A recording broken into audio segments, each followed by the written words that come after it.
Custodians of the land and paying our respects to their ancestors, past and present. We also acknowledge Aboriginal and Torres Strait Islanders communities who are associated with our university and our colleges.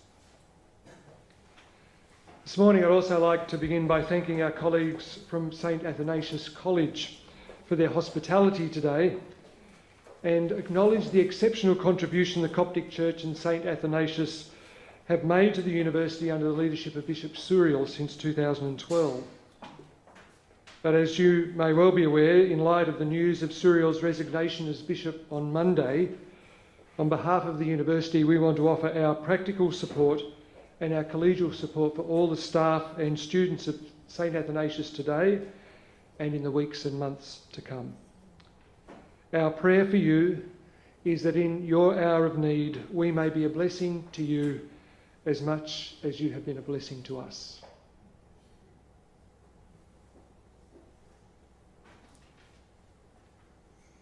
I grew up in what was at the time the largest Greek community outside of Greece. My best friend had parents who were Estonian and Lithuanian. My neighbours were Italian, and my best friend in high school was Greek. When I began teaching, I was a secondary teacher in Springvale South during the wave of Vietnamese and Cambodian refugees coming through. And can I just remind you to actually turn your phones into silent? That's good. I did, sorry. And I was teaching a Year 10 class in consumer education, of which there were 2 young Cambodian women who were a part of that class. And I was concerned that they weren't engaging, so I asked them to stay after the class and to talk with them about the challenges that they were facing, knowing that they were studying in a language that was not native to them. The 2 girls stood in front of me with their heads bowed the whole time, and I kept saying to them, "Look at me so that I know that you're actually listening to what I'm saying." I had committed a transgression of not understanding that they were paying respect to me by not looking at me in the eye as an elder in the community, as a teacher. It was a token of respect not to look me in the eye, whereas for me as an Anglo, it was actually a token of your attention that they were looking at me. And it's a part of my continuing learning journey, despite growing up in a very multicultural context, to recognise that there are things that I need to learn and respect about different cultures. Last year I taught a unit on grief and loss in which there were students from Burma, Korea and other countries, and were able to learn from them around the ways in which they responded to grief and loss in their communities, and recognise the strength that that diversity brings when we bring it to the classroom and acknowledge it. I admit that I'm still someone who's on a journey in this way, but what we are here today is to learn together, to learn not only from what has worked for us, what hasn't worked, and what we have learned in response to that particular challenge. What I'd like you to do in just the next couple of moments is, you've got post-it notes on your table. Is that true? We've got paper on the table. What I would like you to do is to identify what questions you bring today about intercultural inclusion. What are the challenges you see as a teacher? What are the issues that you have faced? What are the unresolved questions that you would like to see addressed within the context of today's session together? So take a couple of moments to write those down, and hopefully we'll have an opportunity to reflect on those a little later in the day as to how we've progressed.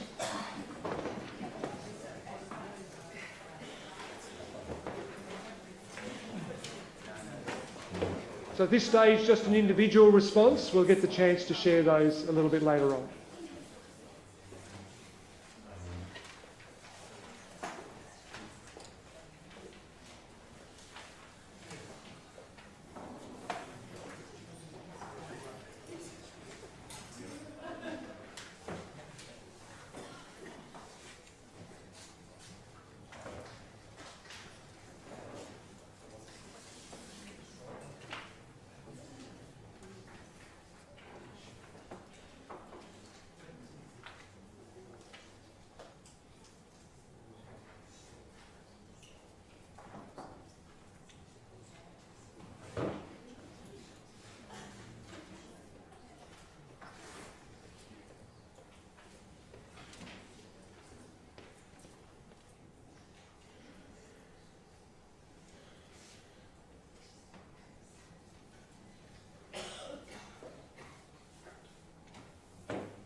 just while you're finishing off the questions that you've got there, use both sides of the paper if necessary. It's more paper if you need it. The bathroom facilities are out the back door and to the first corridor on your left. So just find your way quite simply there. Water, tea and coffee is available at any time at the back of the room, so please feel free to make use of that. When we come to morning tea, it's going to be served at the tables where you're sitting, and we'll just ask you to return your cups and plates to the table near the kitchen after that. So just a couple of administrative announcements. Let us gather our time together in prayer as we begin this day.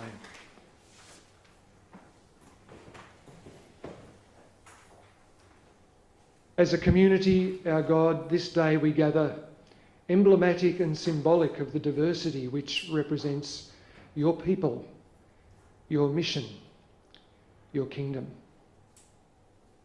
As we gather to reflect on that diversity and the opportunities and challenges that it brings, we pray that you would enliven us, spark our imaginations, stir our creativity, that this diversity might be a rich source of our learning together, our sense of community that we share, and a picture to the community of the grace and the common ground in which we stand. By your Spirit, lead us and inform us, we pray, for the glory of your kingdom. Through Jesus Christ we pray. I'm going to invite John Capper to come forward and to take us into the next session looking at the issues of inclusion in higher education. Thanks, John. Yeah, thank you, Gary. Can I honour Gary and Monica Melanchthon, who the Learning and Teaching Committee asked to work with me to put together today's presentation. And I especially want to acknowledge that the Learning and Teaching Committee was only reformed in the second half of the year after the major restructure of the Academic Boards Committee. So fantastic, and thank you. It's been good working with you guys. Thank you for what we have today. This is the sixth in our learning and teaching events that we've run in the University of Divinity, beginning in 2013. And I suspect there are a couple of us here who've been at all of them, which is great, but there's no prizes for that. Sorry about that. But it's good to be part of a continuing conversation around learning and teaching. The committee looked at a number of options as to what we might focus on and chose this issue of diversity and inclusion. Partly, I think, the metaphor was, if you imagine our graduations, and if you sit with the graduands and look at the faculty, you see a different profile from if you're one of the faculty sitting looking at the graduands. So let's ask what it means to sit in that place of diversity and to ask what we might do in terms of engaging in that regard. So what I'd like to do for just a few minutes, and it will be just a few minutes, is to have a look at some broad stats as to who we are, especially looking at the student body. We can kind of get a sense of the teaching body by looking around amongst ourselves here. And by the way, if you're after Wi-Fi, because that's critical for us to survive, you'll notice that you simply need to go to a browser, you'll get an option to sign in, you simply need to put in your email address and to agree to be a well-behaved netizen, and you're on your way. Here's the student age profile for the University of Divinity, roughly. It's always a bit rough depending on what set of data you use, and I hope you can see past me or you can see on one of the screens. So the screens are around there to save you having to look in this direction or crane your neck. And you'll notice that we have a very small number, this year a dozen, 18-year-olds as at the relevant date that this was taken. And our oldest students in the university, 2 of them at the age of 86. So it says to us there's a demographic out there we're just not reaching, which is the 86 plus, don't you think? Or is this not marketing 101? Sorry. But it's a fascinating image. Our mean and median are roughly the same in the low 40s. But interestingly, the median and mean ages are slightly lower than the ages either side of them. So late 30s before people are as committed, I suspect, to school fees and other things. I'm hypothesising vaguely, but you know what I'm saying. And then possibly 50s and 60s once mortgages are paid down a little more. I'm perhaps caricaturing, but you see the sort of image of who we are as a community in terms of age. If you were to overprint the sort of typical age of the Australian higher education student population, well, you can guess pretty clearly what it would be, and that will be there'll be a very high peak in the 18 to 25 age and a bit of a petering out across with a few bumps depending on the institution and how it operates. So we are a little different in having a much more expansive age range and more people in each part of the range. So far, so good? Yeah, okay. The number of nationalities present in the university is 46, at least based on place of birth. It's always a little tricky to get some of these kinds of data. It depends how you establish them. But 46 nationalities are represented. And I could do a quick quiz with you if you like.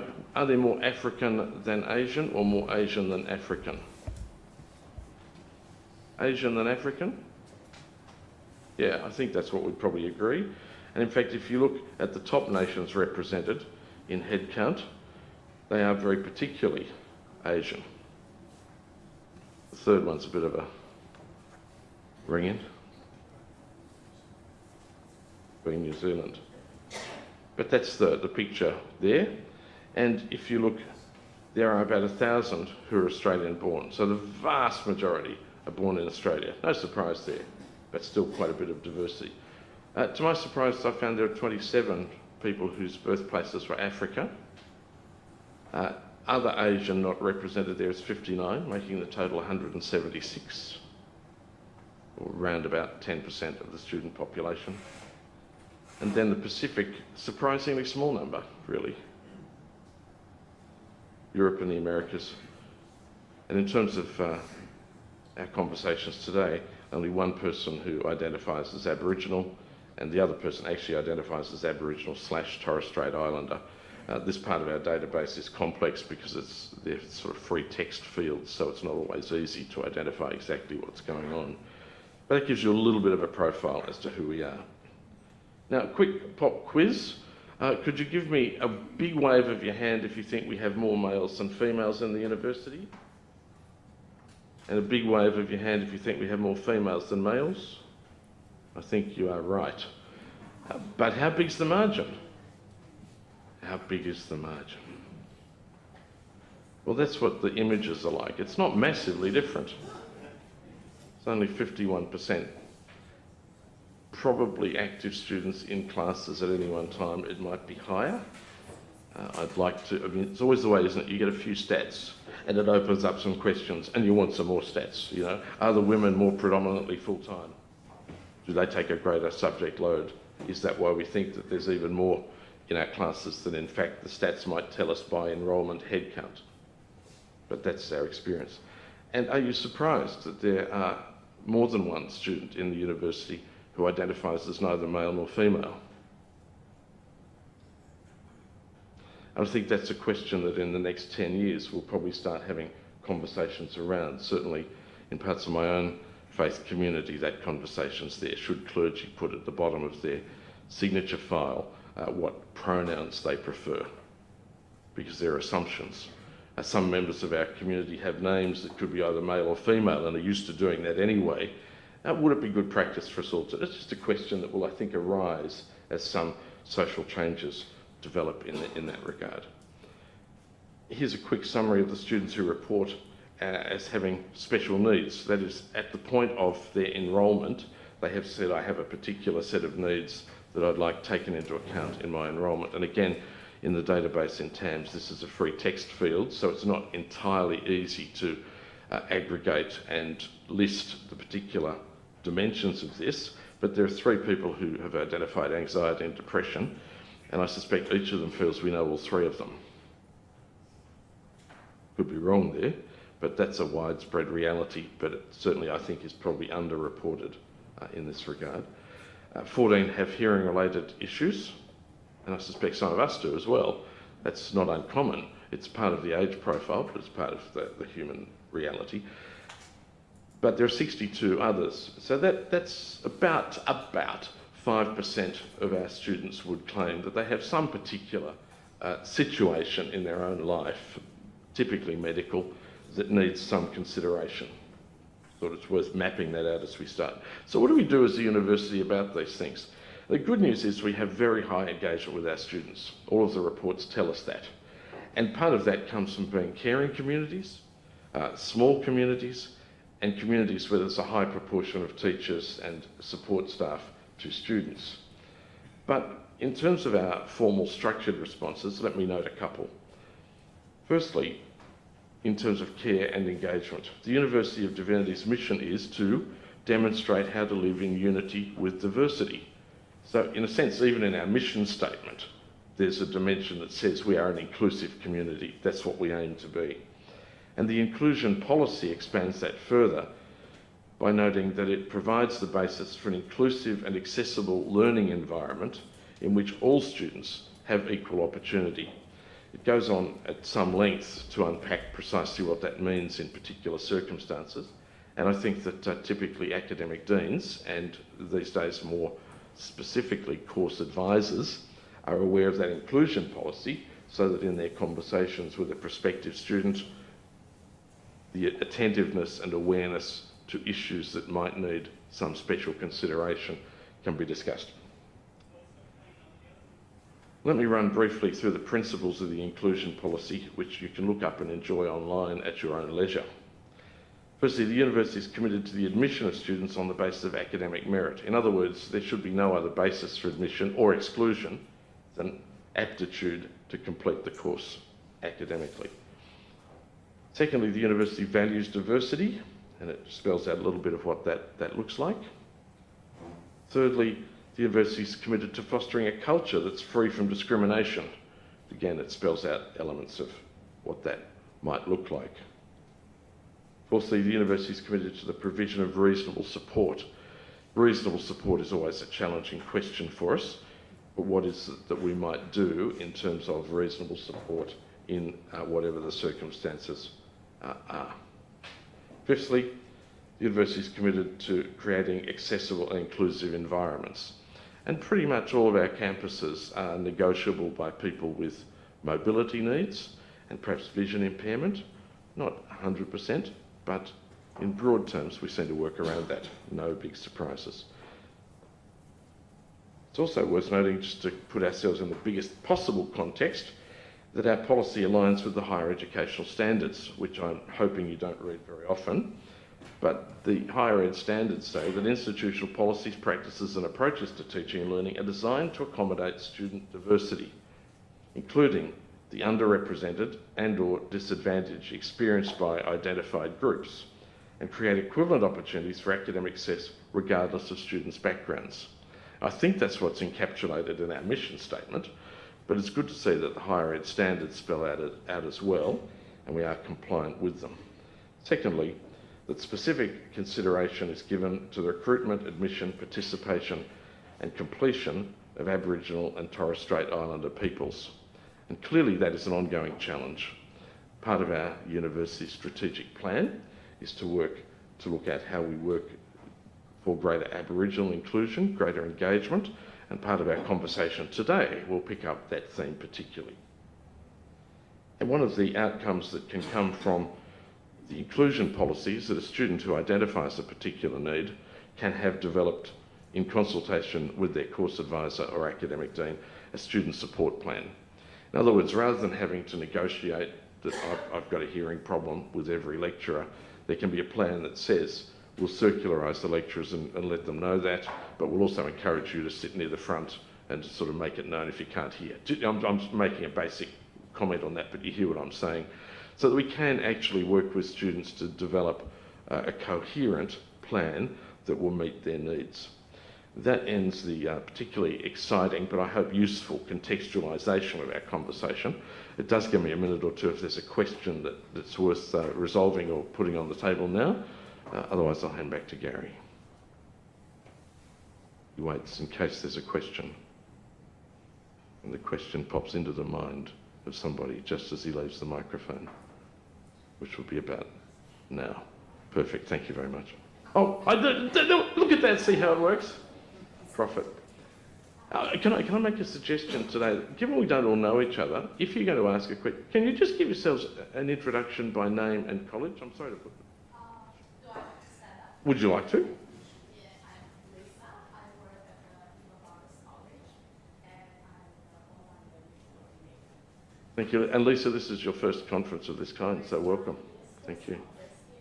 So my question to you is that how can we make sure, or what are sort of policies or guidelines to make sure that our online, our course material, especially in our online units, are written in such a way that students from various cultures can understand the message that the lecturers want to convey? Because I think your presentation is giving examples of face-to-face scenario. So do you have guidelines for the online? Yeah. Yeah, thanks, Lisa. There's no formal guidelines. The principles and policy apply equally to all, and we've designed the day so that we will head towards the conversations around inclusion of online students as the day progresses. But I'm certainly happy to preempt that briefly. It seems to me that we are risk framing ourselves as primarily a face-to-face teaching institution where online is an optional peculiarity. But I think most of the success in higher education is coming from institutions who recognise that the environment in which we teach is primarily online. That is to say, every student in the university is an online student in as much as they get reading material online and they submit assessment tasks online. Some of them come to class, some of them don't. So I think once we start framing the online as shaping the experience of many and most, and the fact that that shapes the culture that we're part of, if we are designing our learning experiences and our resources with online students in mind, that is students who won't have the benefit of attendance, and if we ask how do we connect to those students and make them feel included in the same way as we would expect to do with face-to-face, in-class students, and if we design the interaction so that all students are included in engagement with each other as well as with the teacher and the material, then we find that the in-class students fit quite happily into that matrix. So my argument would be start with online because that's the reality.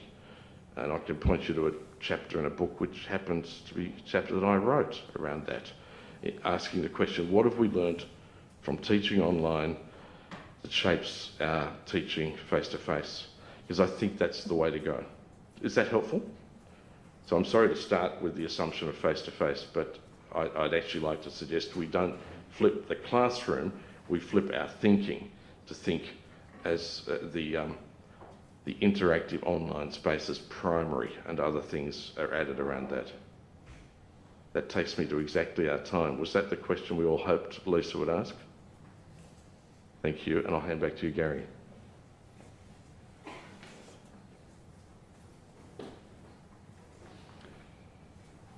Thanks, John. And I think we've got the picture that when we're talking about inclusion and diversity, it covers across a whole range of areas, perhaps far more than we're able to address in one day. Our focus this morning particularly is going to be on cultural diversity and intercultural capability of our teaching and our faculty. And we're going to be introduced to the topic by Sifung Wu. I have been privileged to work with Sifung at Whitley for 4 years and to watch his interaction with the class, but also for the way in which he's helped me understand the challenges and the opportunities that come with students who come from non-English speaking backgrounds. I'm hoping you've read his bio. I'm not going to read through it, but he does bring a broad experience to the classroom, both as a community development worker and in aid and also in pastoral leadership in a church. I'm going to invite Sifung to come and to talk to us about intercultural learning and teaching from an East Asian experience. And Sifung, we welcome you and look forward to your contribution to us today.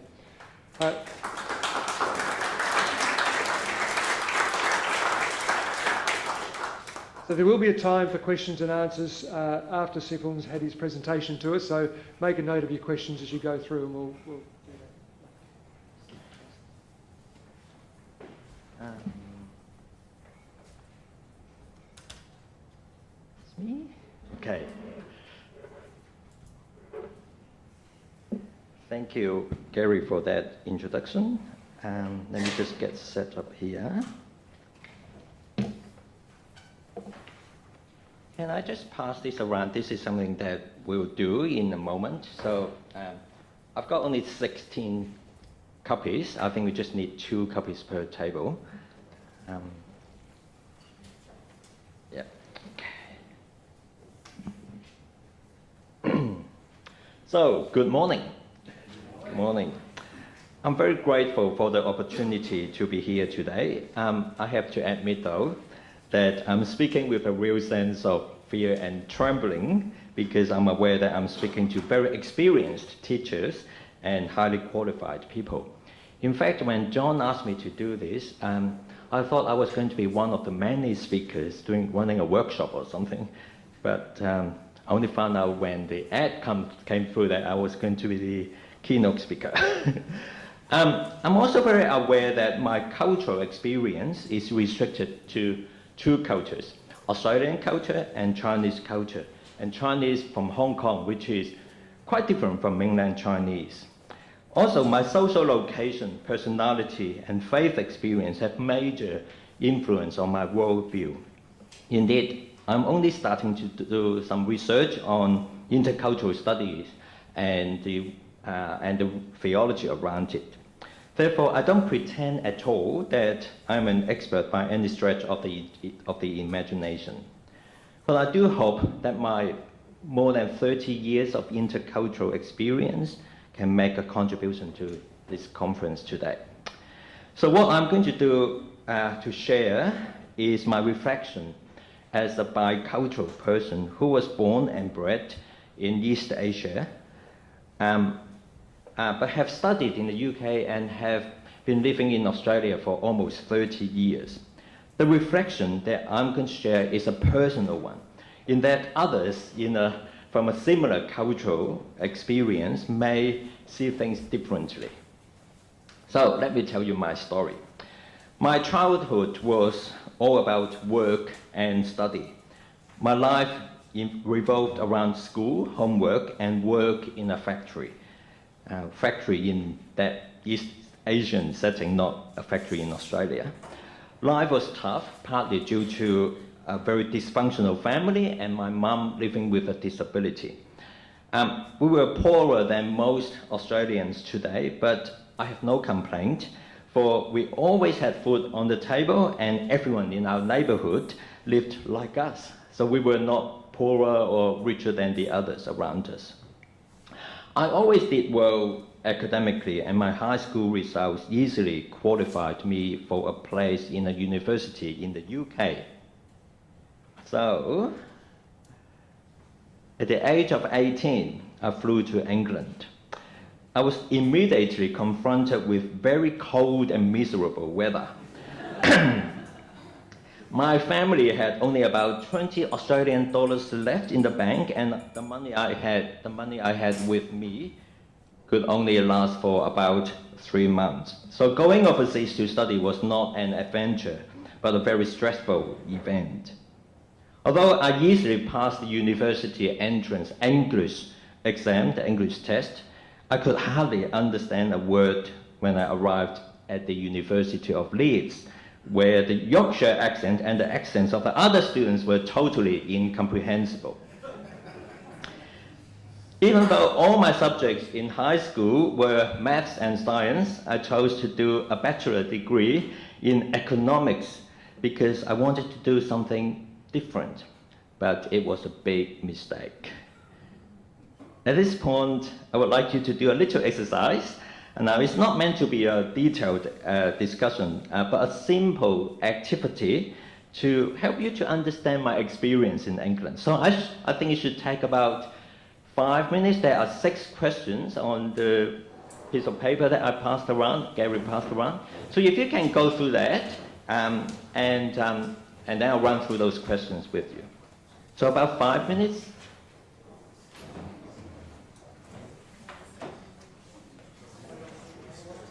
Anyone else need another one? You okay? Good. Good.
Okay. All right. Thank you. All right, I'm going to run through those questions with you. Which of the following apply to the Chinese language? Are there any Chinese here? Am I the only one? One! Okay, so you can help me there. Which of the following apply to the Chinese language? A, there are several verb tenses. No, there are no tenses for the verbs. It is a tonal language. Yes. There is no alphabet. No alphabet. No alphabet. It is an Indo-European language. Of course not. So the purpose of that question is just to highlight the fact that there's a huge difference between our language and an Indo-European language, or English or German. And that makes it just a little bit harder for us to study in an English-speaking country. Question 2, in which of the following cities can you find regional variants of the Yorkshire accent? You should know the answers more than I do. A, Leeds, yes. Bradford, Sheffield, yes. Doctor Who at the moment is Sheffield, based in Sheffield. Manchester, no. Birmingham, no. Okay. So I just want to highlight the fact that there are different variants in Leeds, even just Yorkshire accent. What challenges did I face in Leeds? Financial constraint? Yes. Participation in tutorial discussion. I didn't say one word for the first year. Understanding the Guardian newspaper? No. Racial discrimination? Yes. Feeling homesick? Yes. Social interaction with local English-speaking Christians? Yeah, very hard. So all of the above. Which of the following apply to my home country? So this is Hong Kong. A social security system with a sufficient safety net for low-income people. Not really sufficient. So in my days, when I was young, there was virtually nothing, but nowadays there is something but not sufficient. An age pension for the elderly?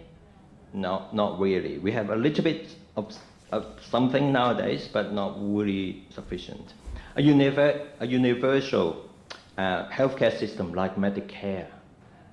So yeah, I have to say that where I came from is they are doing quite well at the moment, but not exactly as good as Medicare. Democracy? No. Rich-poor disparity, that is much worse than Australia. It is much worse. Question 5, what are the challenges of studying economics in the UK for me? A, understanding econometrics, which is like using mathematical models to describe the economy. So no problem. So I chose a lot of those subjects. Working out the relationship between British politics and economic policies. Very hard. So not only that I was a science student and it was difficult to do economics, but also that you have to understand the culture, the history, and the politics. So when I was there, Margaret Thatcher was the Prime Minister. So understanding Thatcherism and Reaganomics. So it is a related question. So I want to highlight there is that language is one thing. The other thing is culture and history and everything else. So when students from, say, from Myanmar or from my part of the world come to Australia to do theology, even though we are Christians, there is more than just a language barrier. There are other things that we have to overcome. Did I find any difference between my church in East Asia and the churches in Leeds regarding the following? Sermon topics. Yeah, quite different. On reflection, I realized that when I was young, almost every Sunday we talked about suffering. So the topic might not be suffering, but we inevitably we talk about suffering. Liturgy. Yeah, quite different. I mean, I went to a Church of England service. How come they're using prayer books? So where I came from, it's not like that. Of course, if you are familiar with that in my home country, then it will be similar. The food in social activities, very different. And I think table manners is another thing. I didn't know what was the right thing to do sometimes. Size of the church building. So where I came from, it's a very small city, so our churches were all very small, but we managed to put a lot of people in that. So again, that is different. I don't know whether you have time to discuss the final question, but maybe we can do that later, and my reflection will cover that as well.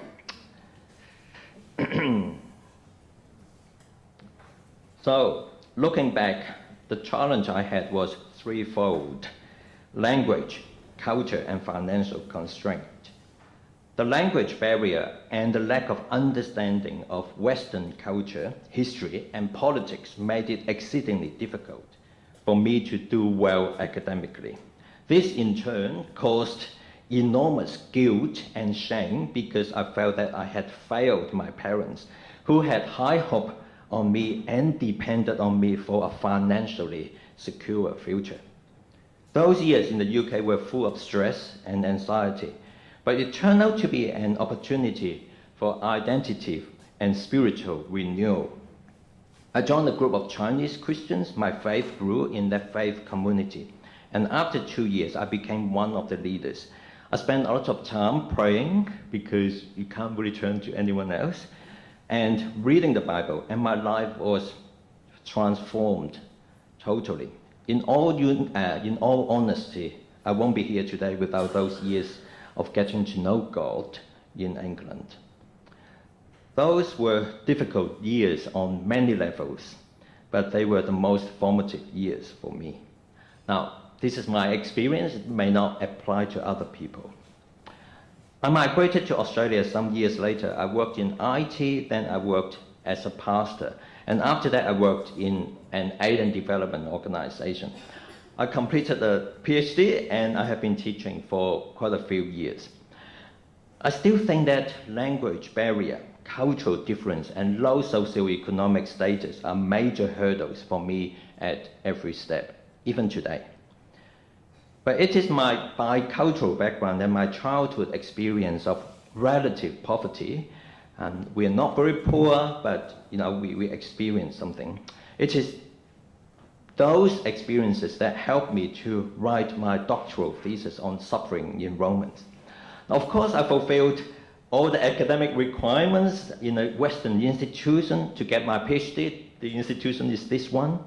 But I gained much of my understanding of the kinds of suffering in ancient Rome pretty much intuitively from my childhood experience in my neighborhood in an urban center.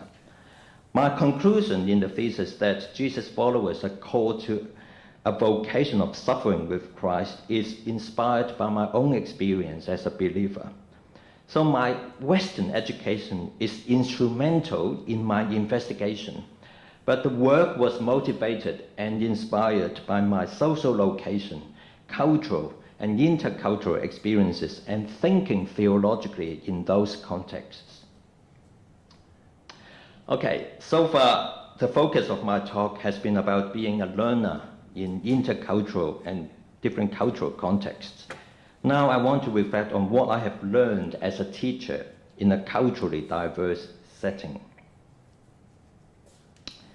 I believe that to be a good teacher, we need to listen to our students and other teachers. So over the last few weeks, I talked to many students and colleagues about their learning and teaching experience.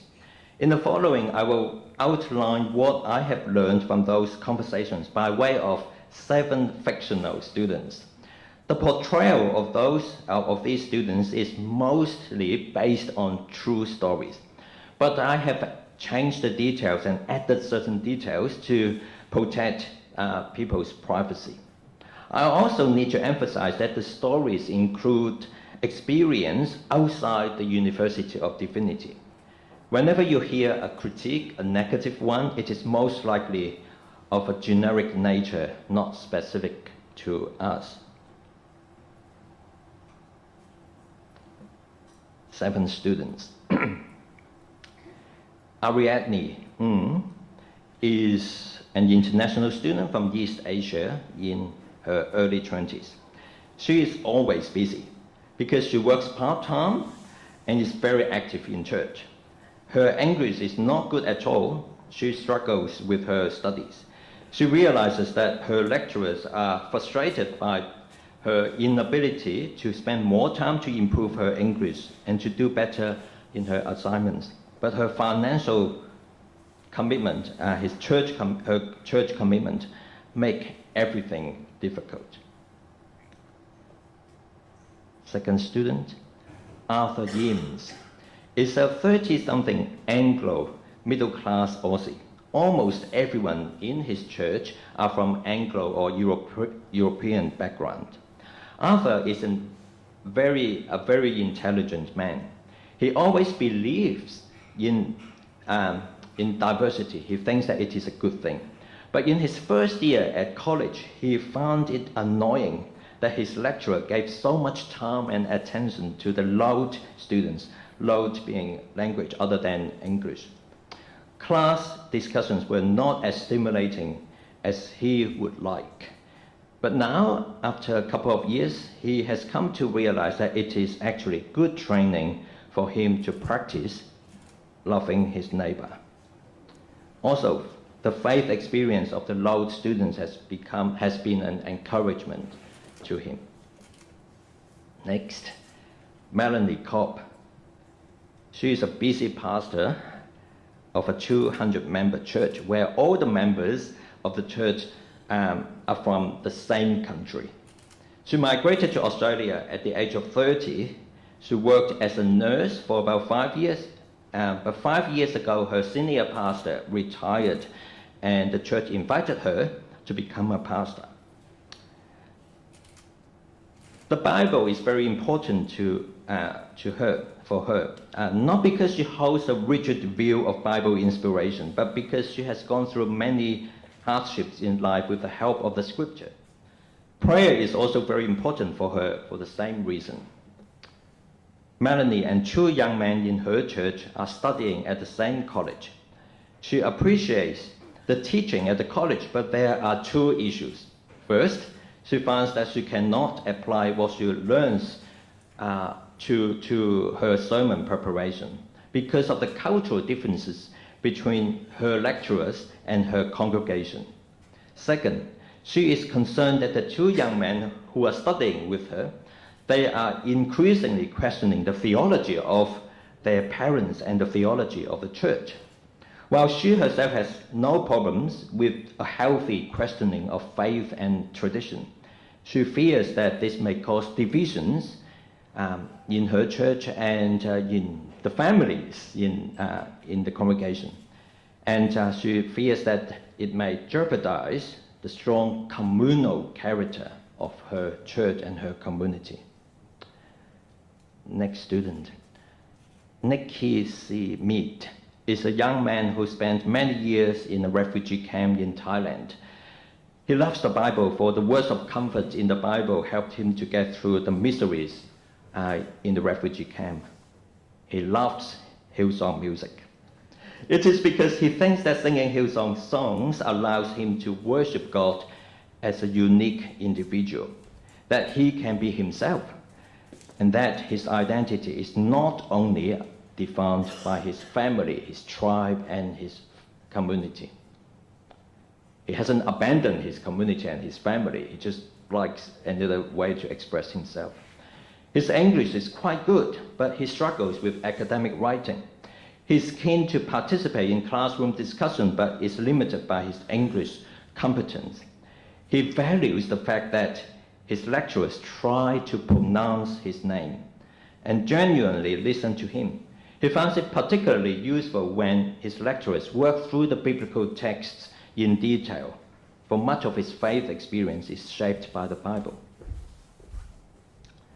Donna Nubu is an international student from an upper middle class Asian background.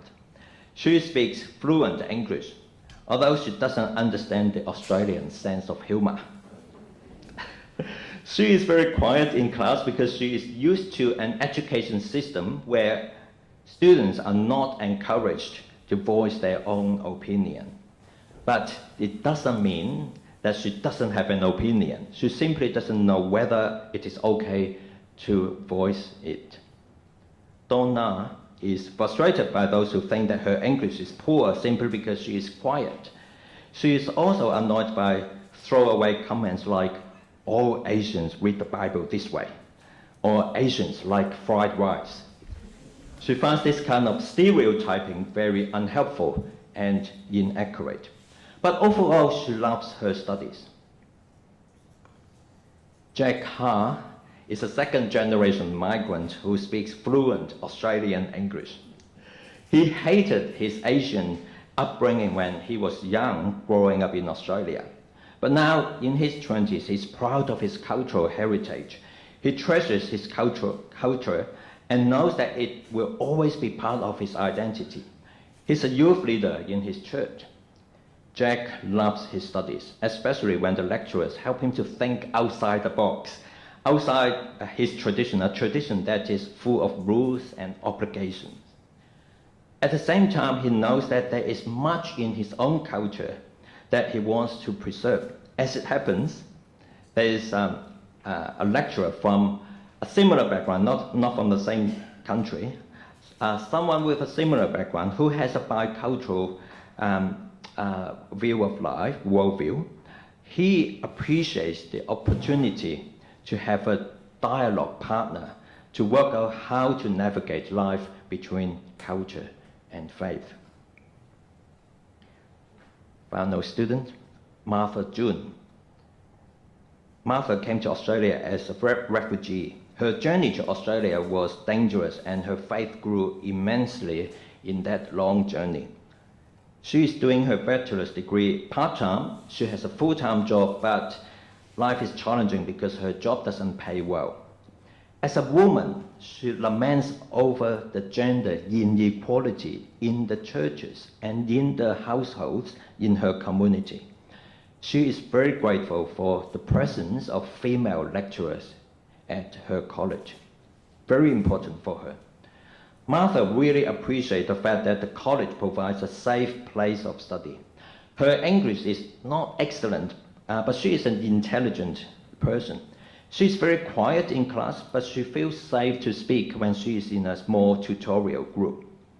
It takes her a long time to write an essay, but she finds the learning valuable.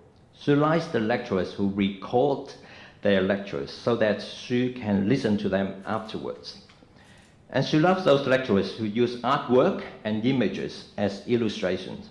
The Aboriginal paintings in the college is a vivid reminder that the college upholds cultural diversity.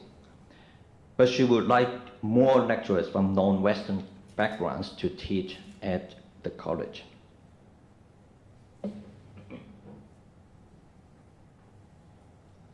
Now, unfortunately, time does not allow me to comment on these stories in any detail.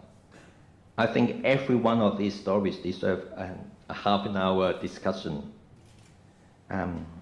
But I hope they have served to highlight the experiences and feelings of our students. And I hope that the stories have affirmed many of our teaching practices. And in some cases, they have prompted us to do better in the future. My own experience is that teaching a culturally diverse student body is challenging and sometimes frustrating, very frustrating sometimes. But at the same time, it is full of joy and satisfaction. I have made many mistakes along the way, and at times I feel that I have failed to meet the needs of the students. How I wish I could have done better. By the way, for those who are interested in popular culture, the names I use for these students are derived from a certain movie and a certain TV series from England. So for those of you who are interested, you can have a think about that one. This has nothing to do with culture. Well, maybe popular culture. Okay, now let me outline my reflections on being a teacher and a learner in intercultural context.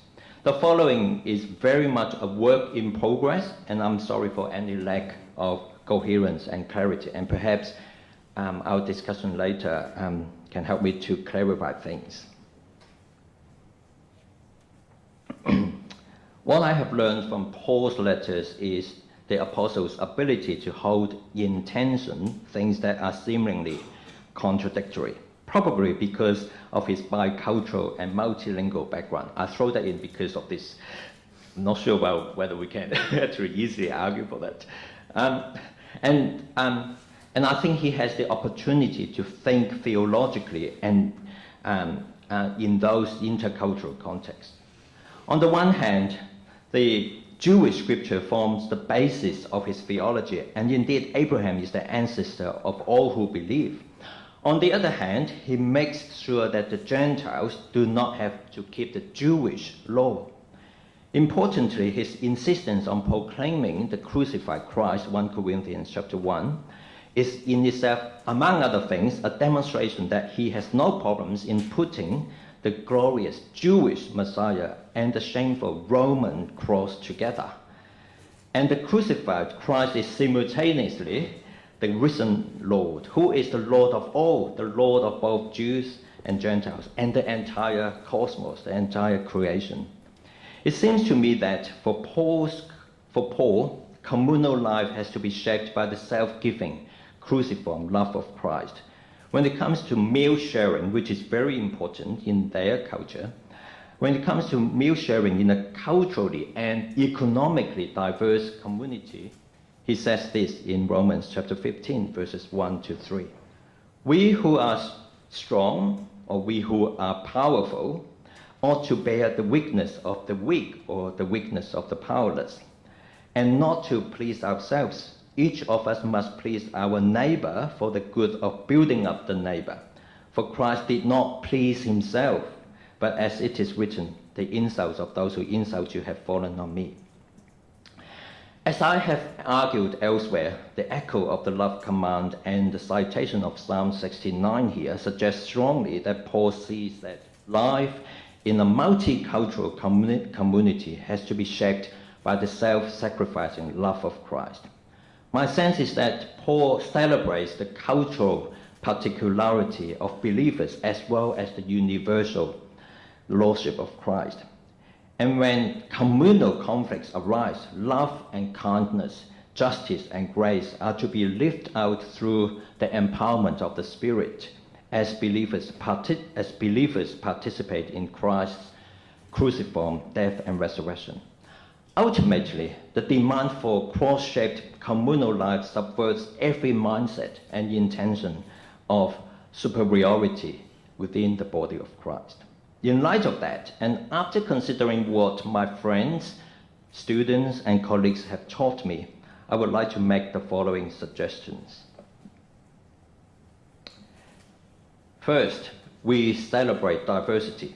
And I think the word celebrate is important, for being sensitive to the feelings of loved people is not enough, even though it is important in itself. An attitude of celebration and appreciation of diversity will shape our pedagogy better. Second, be aware of power dynamics and blind spots. Some of our LOAD students face extraordinary challenges to cope with identity dislocation, financial hardship, separation from close relatives, and racism. They are in a disadvantaged position for no fault of their own. Let those of us who are in positions of privilege and power learn to be aware of our blind spots. What is presented to us may look like typical learning difficulty and common human experience, but our blind spots may have prevented us from seeing the multiple challenges that students from non-Western cultures face. Even if we have lived overseas and have some cross-cultural experience, we still have blind spots and we still enjoy privileges and options that these students don't have. We need to remain humble and keep learning. Third, let love and kindness be our motivation for genuine and patient listening. If I have learned anything as a pastor, it is that we cannot look after or care for people unless we spend time with them and learn the art of authentic listening. I can testify that students from non-English speaking backgrounds deeply appreciate teachers who are kind and patient. Deep listening, patient listening is a key for developing true cultural intelligence. As an Asian, I know that I would confide with my Anglo friends if they truly listen to me. As a lecturer, I certainly find that love-motivated and attentive listening opens the door to building relationships with students from different cultural backgrounds. A relationship of trust, in turn, provides me with opportunities to hear their stories. And in the process, I become a better teacher and fellow followers of Jesus with them. Fourth, learning is mutual. Learning is mutual. I believe that celebration of culture, love-centered listening, and awareness of power dynamics and blind spots can show us that learning is mutual between teachers and students and between students. A refugee who, with broken English, enriched my faith and the faith of students in class when he said to all of us that he had forgiven the soldiers who killed and wounded his friends in a refugee camp. The resilience and tenacity of students from low socioeconomic backgrounds are constant reminders of God's power in weakness. In my view, their stories, even if I only understand half of it because of their limited English, their stories are priceless, and no academic studies can teach us the same thing. Fifth, identity and spiritual formation is mutual. This means that it is not only that they learn from us, we also learn from them. Intercultural relationships and mutual learning result in profound transformation. When I attended the Indigenous Spirituality Symposium last month, I was deeply moved emotionally because of the presenters' profound awareness of the Creator God. The painting by a Christian asylum seeker encourages me immensely because of the hope I see in her artwork. Intercultural relationships and exchanges are incredibly enriching and transformative. We just need to look for them. Sixth, the celebration of cultural particularity and unity in the one Lord Jesus Christ suggests that there is a place for programs specifically for Low students as well as programs for mixed students. At Whitley College, we have a program called Transformation, which provides training for church leaders whose first language is not English. It is a popular and hugely successful program, and I love teaching there. But it doesn't provide higher education qualifications for some students, for those who aspire to it. In our regular undergraduate and postgraduate programs, we have many students from non-Western backgrounds, and sometimes their English is quite limited. As you know, there are many challenges, both to the lecturers and to the students themselves. But these programs provide students with more opportunity to interact with students from a wider church community, and these programs help them, give them the opportunity to attain a higher level of education, an opportunity that I know I value greatly, speaking from first-hand experience. Seventh, it is important to make room for students to develop their own theology in their own context, at their own pace. Like it or not, students from cultures different from ours sometimes hold theological positions that we naturally oppose to. Here, I suggest that a healthy and respectful dialogue is needed. We must allow room for the spirits to work, and ultimately they have to develop their own biblical understanding of God. Patience, love, and authenticity speak louder than convincing arguments. And we should remember that learning is mutual. We need to be prepared to learn from their theology. Eighth, diversity within the faculty is vital, and it cannot be tokenism. Here I humbly beg you to listen. I feel that I should say this for the sake of our students. Given what I have already said, I think the benefits of a diverse faculty are clear. But please also let me share my own personal experience. When I was a pastor in a big church, I felt very isolated because I was the only non-Westerner in the leadership team, although almost half of the congregation were non-Anglo.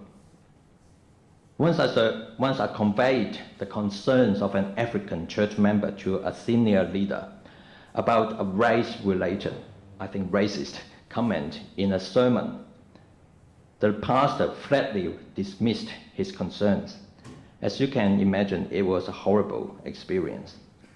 A culturally diverse faculty can be incredibly encouraging for students.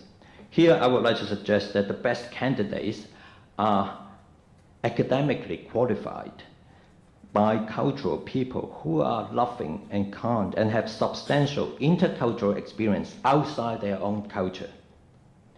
But where do we find these bicultural people? I think the key is being intentional and strategic. There are, for example, many capable bicultural students in our midst. Perhaps we have to encourage them to do a doctoral degree. Ninth, let us be intentional in hearing the voice of people from other cultures. I know that my own natural tendency in class is to discuss what the Bible means to English-speaking churches in Australia. But if I intentionally invite people from different cultural backgrounds to read the Bible with me, both inside and outside the classroom, my understanding of the biblical text and my knowledge of God are enriched.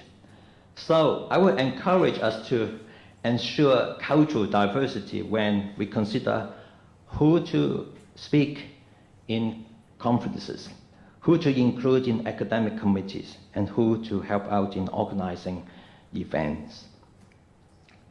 Finally, we need an intercultural framework for our pedagogy. Here I found Mark Yetika Paulson's intercultural framework useful. You should have copies of the framework on your table, and I can send you electronic copies if you want. Just let me know. I won't have time to go through the framework. Feel free to have a look and think about that.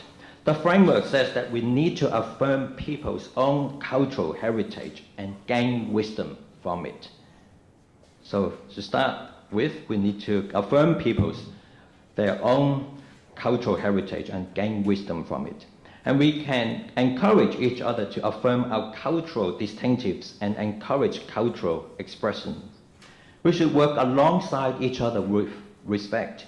This process requires us to cultivate innovation, challenge conventions, explore new ideas, and find space to work together. A lot of this is just common sense, isn't it? In view of the above, I would like to propose that we celebrate diversity by embodying love, justice, and grace in every aspect of our teaching and learning. Let us recognize the richness of mutual learning and intercultural transformation, intentionally hear people's voice, cultivate innovation, and find space to work together. Let me finish with two short stories. As mentioned earlier, I had lots of difficulties when I studied in England. I can't even begin to explain how such a cultural dislocation affected my emotional well-being. I think my lecturers at the time would have thought that my language and intellectual abilities were so poor that I could barely finish the degree. I almost failed economics in my first year, which had never happened to me. I felt very shameful. I worried about my parents who worked very hard day and night for me. But who would have thought that 30 years later, I would finish a PhD, publish a book. Indeed, I'm editing a book with a collection of essays written by respected Pauline scholars in the US, Australia, China, Malaysia, and Nagaland, India. Authors include our own Sean Winter and Sunny Chen. I would not imagine that I would be playing a part in making a contribution to both Western New Testament scholarship and allowing the voice of non-Western scholars, both male and female scholars, to be heard. So when there are students struggling with their studies, let us be encouraged by what God is doing in their lives, both now and in the future. Some of them will become academics, some will become pastors, and I believe that all of them will benefit from our teaching and put it to good use somehow. Last Thursday, I was privileged to be invited by some students to have dinner with them. So here's the photo. And two of them are second-generation migrants. One of them is an international student. In case you are wondering, we are all from different countries. So we don't speak the same language. The other is a born and bred Aussie, I think, who spent 3 years living in Southeast Asia. Our conversation involved all sorts of cultural experiences, and there was a special connection between us because of the mutual appreciation of culture. For 12 weeks, so we just finished a semester studying Paul. So for 12 weeks, we studied together Paul's letters. And on many occasions, we discussed in class our reading of scripture in different cultural contexts. Now that the semester is over, I'm going to miss them a lot. I marvel at the richness of cultural diversity and intercultural relationship. I thank God for every moment we shared together. May I invite you to be part of this adventure. Come and join us.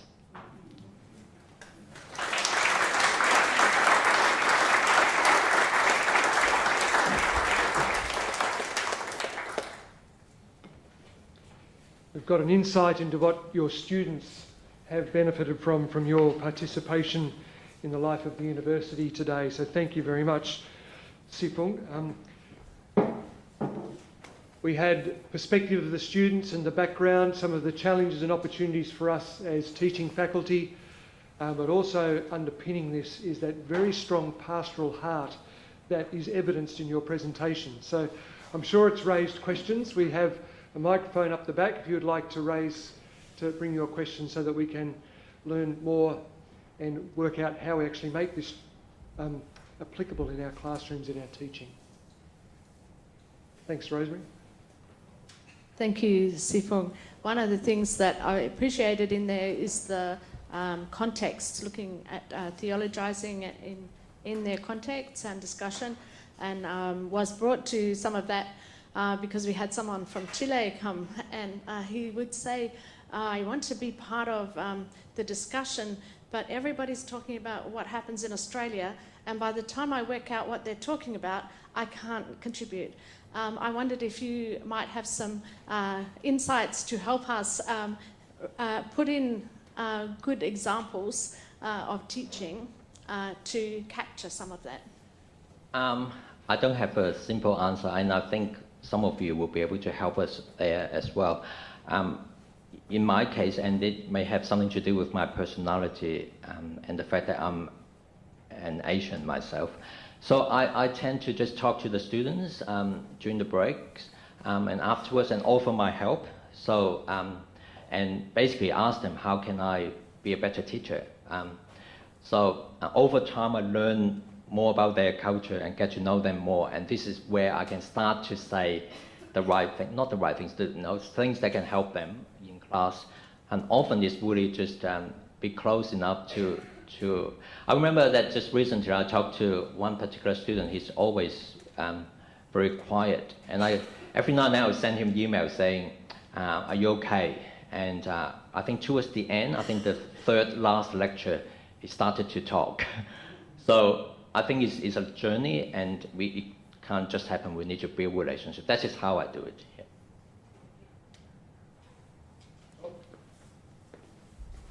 Gary, if I could just add a little gloss on that, this is actually oddly one of the places where moving from face-to-face to online can help us.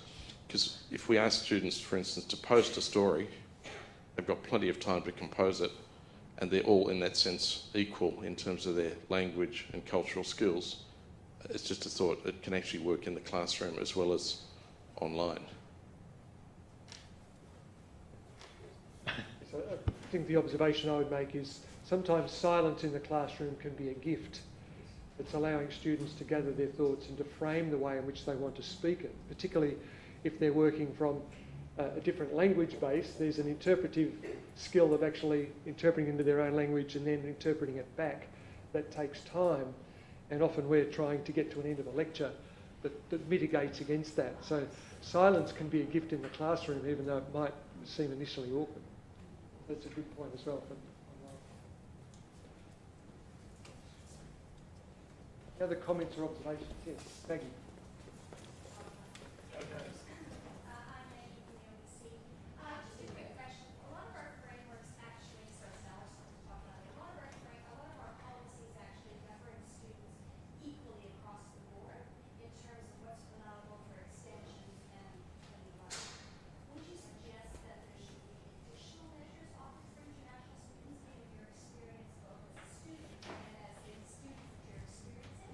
Or do you think that colleges should initiate things at that level as a preemptive? Sounds like a policy question. Yeah, I myself give them a lot of time. So to stick with the policy, I get them to apply for extension, but I tend to be a little bit more generous within the guidelines of the policy. So, but I certainly help them a lot. I don't know of any other way someone can help me here, apart from really spending time with them. But I feel for them. Yeah. I have to say, times I would have Sifung on the phone talking about a student who's written an essay and the desire for good academic performance, but knowing the English language struggles. The struggle in his heart between the pastor and the academic was evident. As academic dean, I would always be generous to students in their first year as international students, recognising that the time frames that we have for all students don't, in that translation, particularly in the first year, when they're struggling to understand the system, the encouragement to actually come up with their own thoughts and to critique, which is often a cultural barrier. So particularly the first year would be very generous in application of the extensions and special considerations policy. As they would go through the system, be a little bit less so, trying to teach them about getting a little bit earlier on the front foot. I don't know if that's helpful.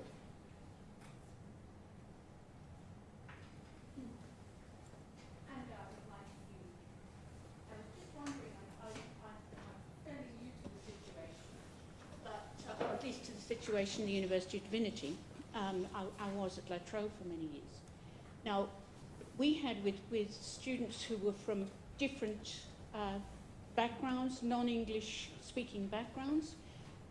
There were advisors there so that students could take their essay to one of these advisors and have the advisor help them with language problems. And those students automatically got an extension until after they'd had an appointment with this person, usually a couple of weeks. Is there anything similar within the University of Divinity? Would it be worth thinking about having such? Yeah. Yeah, in my view, certainly that does mean extra resource. I think I would encourage that. Things like, well, basically, one of the students told me that he found it really helpful to have someone called Stephen Smith, who is, what was his role?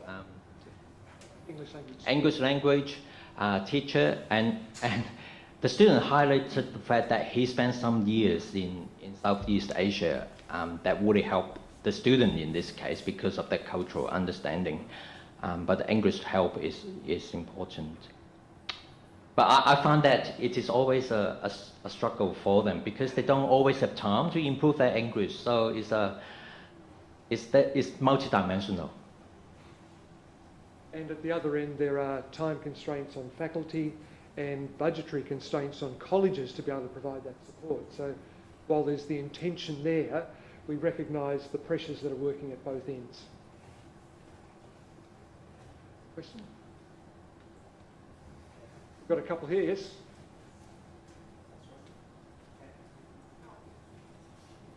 Hi, Catherine Play, Eastern Catholic Theological College. Anne Gardner was asking about support for students. To the extent that it exists, a lot of it's done per college, so it would depend on the college's resources. Catholic Theological College does have some tutors, and we've got a lot, especially of our early undergraduate students who've just arrived in the country and do need quite a lot of support. They get a fair bit through the college, also in some cases through the seminary where they're based, so that can happen. And I know there are other people in religious communities who are getting some sorts of informal support from those communities, which doesn't actually turn up in the university statistics or budget, but fortunately it is happening. It could well be said that we could do more, and I think it's part of how student support services work. It's part of what we need to account for as we're trying to figure out what resources we are providing and what's appropriate for us to be providing directly as a university structure or in the college's structures that then they can report to the universities. Yeah, I think we just need to be a bit more strategic and intentional and innovative about these things. So for perhaps orientation that will specifically help them. Sometimes when a student asks me, say, how to find extension application form, and I worked out that instead of me spending time with them every time, I'll just refer the person to another person from the same culture, and they would just help each other. So we just need to be a bit more creative. I know there are a number of colleges that do have English for Theological Studies units. You can take those and use them in your own college if that can be helpful as well.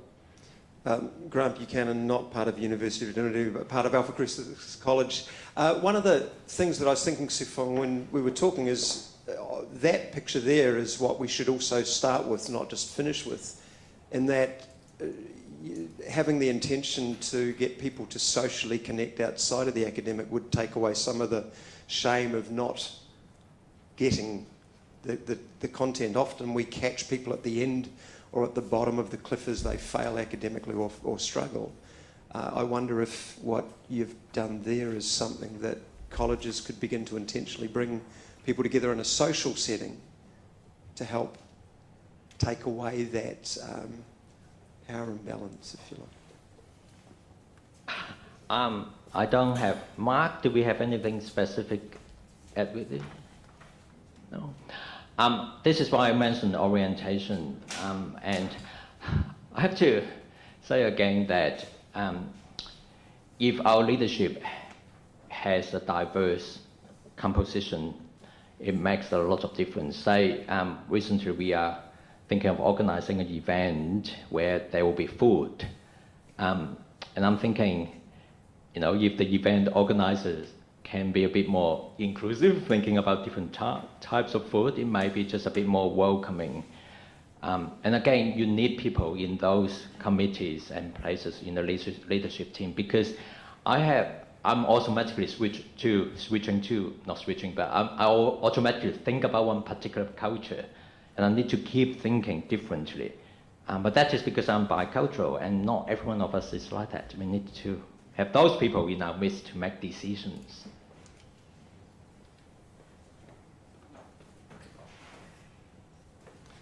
John Flett from Pilgrim Theological College. I'm a little bit concerned that a lot of the questions are focused on language, because language isn't really the problem. And it's not the problem for two reasons. One, as I learnt the other day in our admissions policy, we shouldn't admit people that don't have the language. So the admissions policy itself states they need to have the correct level of language in order to be enrolled in the program. So it shouldn't actually be a problem, even if we need to give supports. The second thing is that the language actually reflects a wider how do people process knowledge question. So in other words, we're getting, at least at the postgraduate level, there's a number of people that have come from countries in which they process knowledge in a different way. Now that might be oral tradition, that might be rote-learned tradition, that might be a whole range of different things. And then we put them in a group where critical thinking is a fairly significant way of going about things. So how, when we're in this situation, right, there's a range of expectations that I can ask you this question, right? So that I can ask you this question is actually culturally validated. When I was teaching in Korea, it would be a very difficult thing for me to do, to ask this type of question. So I get concerned that we merge the language issues with the actual way in which people have been trained in a certain pedagogy. So this is how I learn something, and this is how I show respect. This is how I actually listen.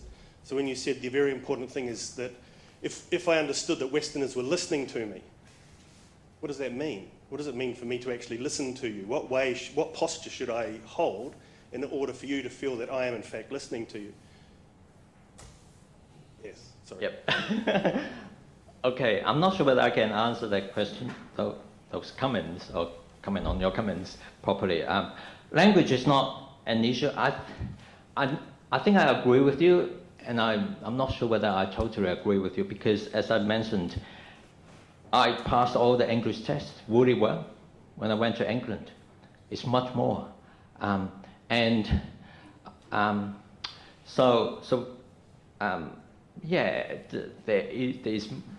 It's multi-layered.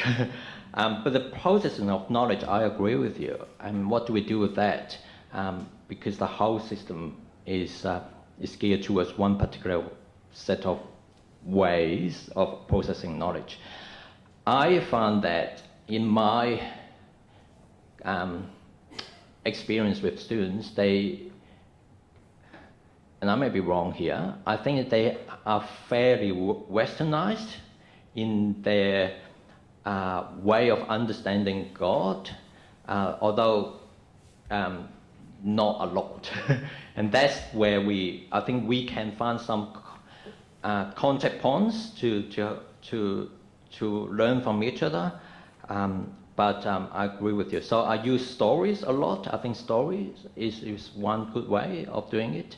And surprisingly, when I do exegesis with them, it is not as big as a problem if I just read the text, because they still read the text or they listen to the text. But I agree with you, there are a lot of questions around how we process knowledge. I have to say that this is why I emphasize love and grace and justice, because that is, for me, more or less a universal language. This is the starting point so that I can relate to them and find out how they understand God. There is an old saying that language is culture. So just by learning another language does not necessarily lead you to understand the culture behind the language, which I think is behind Sifung's comments about passing all the tests, but then immersing in that culture and the way in which language is used. We can't assume that because they passed the English standard tests for entry that they're actually able to utilise language within our cultural context. And I think that's part of the reality that we have to try and address. So, yep, final question. I think that's Justin Glynn here, CTC. I think that is true, but I think there are some hard-edged basic language questions. I mean, just an anecdote from my student days. I helped a number of students who were battling with English as a second language and who came from other cultures. Now, I remember one vivid example was I was helping somebody and they were, they were basically asking for help to translate their thoughts into English. So we're not talking about giving them ideas for how to answer the question. They'd got the question and were trying to answer it in... But the lecturer obviously had a look at the answers and said, you don't know English words like that. You've plagiarized, obviously. And they said, well, no, you've given us an assignment in English and you said that, that you're allowed to use your dictionaries and whatever, and you're allowed to get help with the language. But there's obviously an uncomfortable margin there where people who are trying to get help in tackling the language, and it was in that case a straight language question, they were trying to find the words to express very complicated concepts in English. And then, were invited to essentially seek informal support systems, and when they did, they were duly jumped on. So it is a language issue sometimes. I think we are also what we are touching on here is a wider issue of, for example,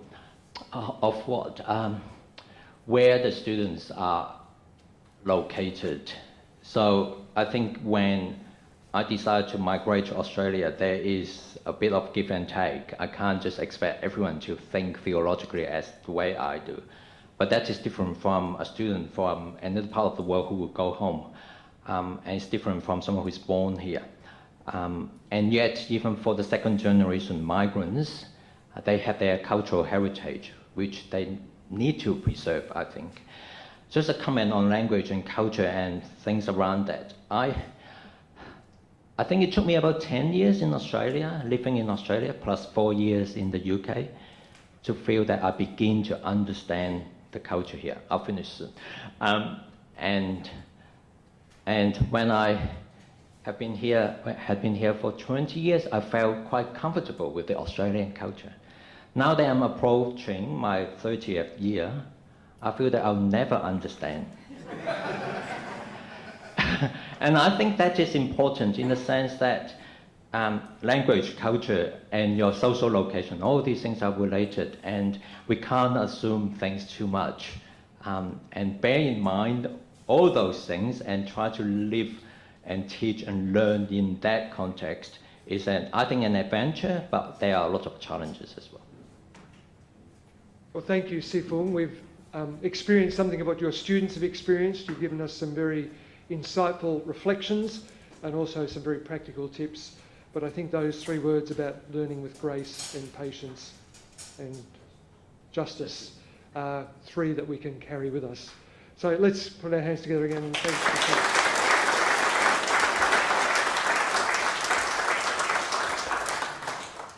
Moving to morning tea, which will actually be brought to the table. So